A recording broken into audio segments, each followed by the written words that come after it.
amakuru agezweho ku Bugingo bw'Ijuru TV ubwo habaga inama ihuza abanyamakuru cyangwa ikiganiro gihuza abanyamakuru n'itorero rya ADEPR n'ubuyobozi buhagarariwe na Ndayizeye Isayi.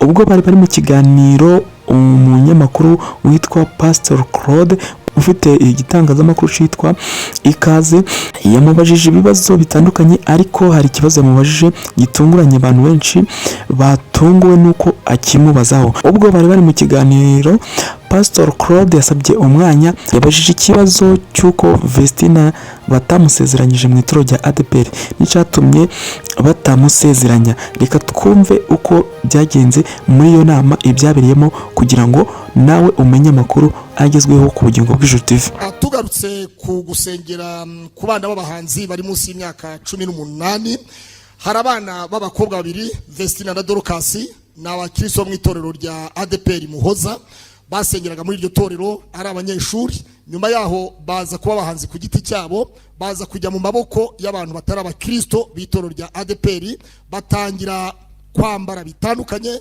kudefiriza bitandukanye n'itorero rya ADEPR, indangagaciro za ADEPR. Nyuma yaho umwe muri bo, Vestina, aza no gushyingirwa.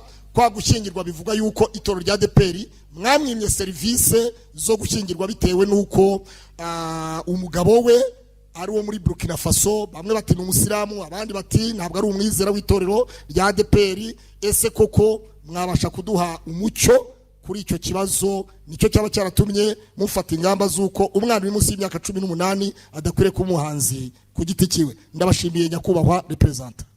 Tugarutse ku gusengera ku bana b'abahanzi bari munsi y'imyaka 18, hari abana b'abakobwa babiri, Vestina na Dorcas, n'abakristo mu itorero rya ADEPR Muhoza, basengeraga muri iryo torero ari abanyeshuri. Nyuma yaho baza kuba abahanzi ku giti cyabo, baza kujya mu maboko y'abantu batari abakristo b'itorero rya ADEPR, batangira kwambara bitandukanye, kudefiriza bitandukanye n'itorero rya ADEPR, indangagaciro za ADEPR. Nyuma yaho umwe muri bo, Vestina, aza no gushyingirwa.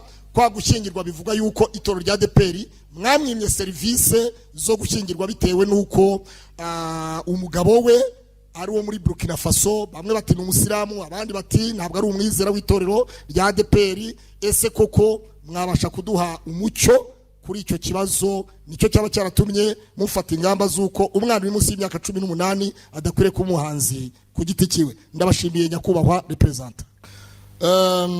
Twagiye tubona byinshi, impinduka zitandukanye mu itorero rya ADEPR. Tutari twarigeze tubona ibyo bamwe bavuga ngo ni udushya.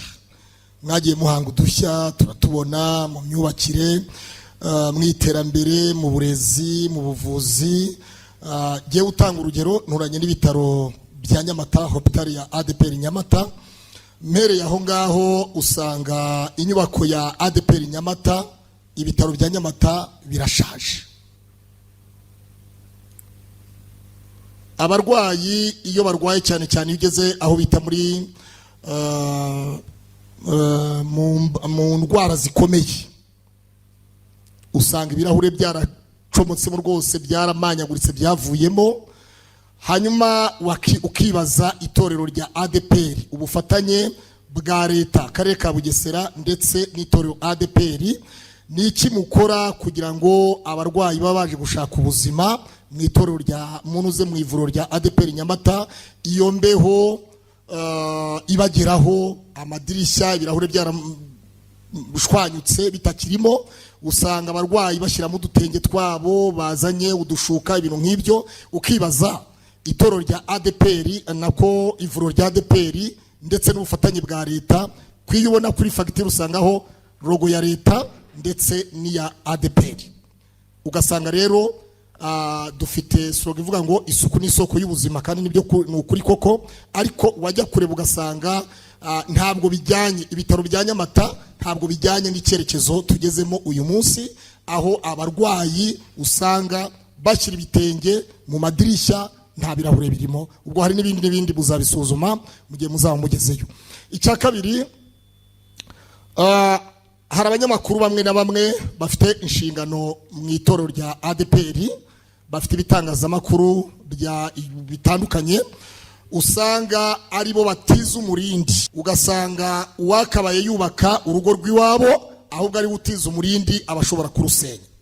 Kandi bamwe muri abo ngabo bafite inshingano, ni ba perezida w'amakorali, ni abadiyakoni, bafite ibitangazamakuru, byakabaye biyobora uwo muyoboro abakristo b'itoro rya ADPR kubashyira ku murongo, ariko ugasanga bibakura mu murongo wa gahunda z'itoro rya ADPR bagamije kubona indamu n'indonke, ariko bakiyambura umwambaro w'ubukozi bw'Imana muri iryo torero rya ADPR.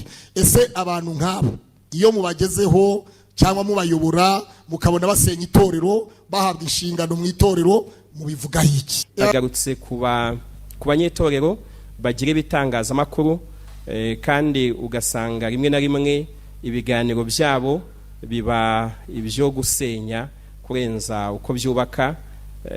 Hari nabo usanga ibiganiro byabo ugasanga hafi buri cyumwe afite inkuru y'ikinyoma yakoze. Reka nkubwiye ko bamwe muri bo cyangwa benshi aba ari abantu bagiye bagira imyitwarire idakwiye n'ibyaha bakabahagarika mu itorero, babagarika mu itorero bagakomeza kwitira itorero, noneho bagahitamo kurisenya, kurisebya, kurivuga nabi. Hari n'abandi usanga ino biterwa nuko nta burere bafite busanzwe, kuko hari ibyo ubona ukubona ni ukutubaha, ni ukutibaza ngo iyo mvuze ADPR, ko ADPR si izina, ni abantu, ni umuryango w'abantu.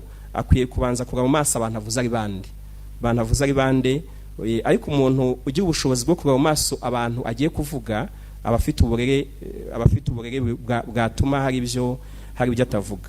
Iyo avuze ADPR ntabwo avuze izina, avuze abantu. Rero bamwe babiterwa n'uburere. Ikindi wavuze nyine nuko usanga hari ababiterwa no gushaka za views, babone ya maronko. Hari nabona bakoreramo ibyaha, igihe usanga abanyamategeko bari kuvuga ati abantu ko ibikari ibyaha bakoze, ndetse akaba n'igihe wibaza niba koko yaramaze kwegeranya azatunga umuryango we. Bega ariko ikintu nyine cyiza, namwe muba muri gospel, namwe abenshi muri hano muba muri gospel, ahubwo umuntu yakibaza, kuko iyo bikoze kuriya tugira hari igihe abantu babyitira za social media. Muzumva ahantu henshi bakunda kuvuga kuri social media, bavuga ku ba YouTubers, kandi ugasanga impamvu babivuga mu ubwo buryo bigaterwa nabo bagenzi banyu bagira iyo myitwarire. ADPR iyo kuba uyu munsi waza ukayivuga nabi, ukayivuga ugashaka ibinyoma uvuga, ntabwo bihindura iko, ntabwo biduhindura ibyo, ntabwo tubiceho ko icyo turi cyo turakizi. Ahubwo mwebwe b'abantu mubafasha gute? Ahangaha harimo uburyo abapasiteri bakwiye kubafasha mu kubagarura mu nzira nziza. Bamwe nk'uko babivuze baba baramaze guta iyo nzira y'ubukristo, abandi nta burere bafite mu buryo busanzwe, abandi badafite ikintu kibatangira. Rero ahubwo namwe mbabatumeho mujye mubafasha, kuko iyo bitwara gutyo abantu namwe barabibitirira. Abantu bagira ngo niko abantu bo muri social media bakora, ariko ndabizi ko harimo n'abandi benshi bakora neza, tubishimira. Rero abo kuko muhuje umwuga, mujye namwe mwicarana nabo mubabwire ati muri gusebya umwuga wacu, muri gusebya izina ryacu.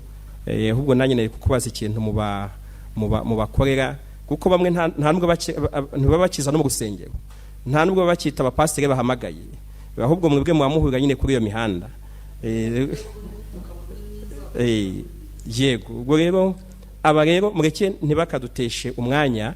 Ikindi dukwiye gukomeza gufasha abakristo n'abanyarwanda ariko muri rusange, kuko mu bihe byashize bavugaga murabona sound proof dushyira mu nsengero kugira ngo bitasakuriza abantu. Ndi kwibaza ati ariko sound proof izajya mu kirere yo niye ko mbona hari igihe abantu basakuriza abantu mu nkuru zikorwa zitari zo. Mbega abantu nabwo ntekereza ko ababishinzwe mu gihugu bashinzwe by'amategeko, kuko turi mu gihugu kibariza amategeko, turi mu gihugu kidashyigikira ko abantu bajya hariya ku karubanda ngo batukane, batuka imiryango, basebeye, baharabike abandi, babeshyira abandi. Rero dutekereza ko ni ibintu bishinzwe abantu batandukanye, nabo bazagenda babikurikirana. Icy'abahanzi bato nakivuzeho, ariko wagarutse no ku cy'abaririmbyi witwa Vestina na Dorcas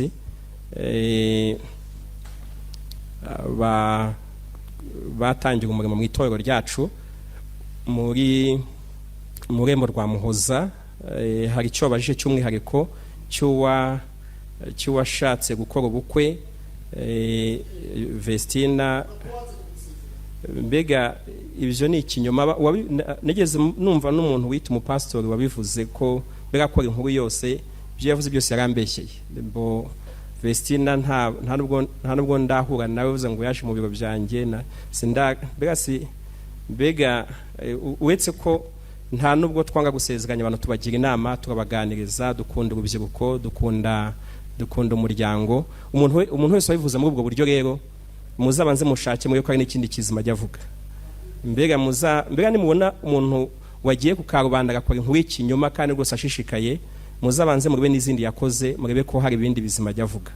Naho hari n'igihe mubimbaza mukambwe ati umuntu ubu hari uherutse kumbwira tese ko twumvise ko abapastori gusengera abapastori babihagaritse.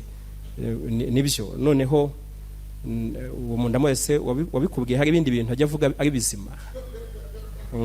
Mbega hari ikindi kintu wumvishe kumva hari ikindi kizima yavuze ku buryo ikintu cyaba kibaye cya kabiri.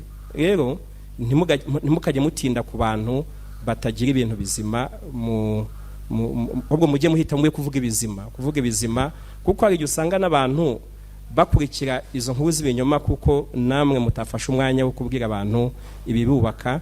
Dukeneye gufasha umuryango nyarwanda kubona inkuru nziza zivugwa.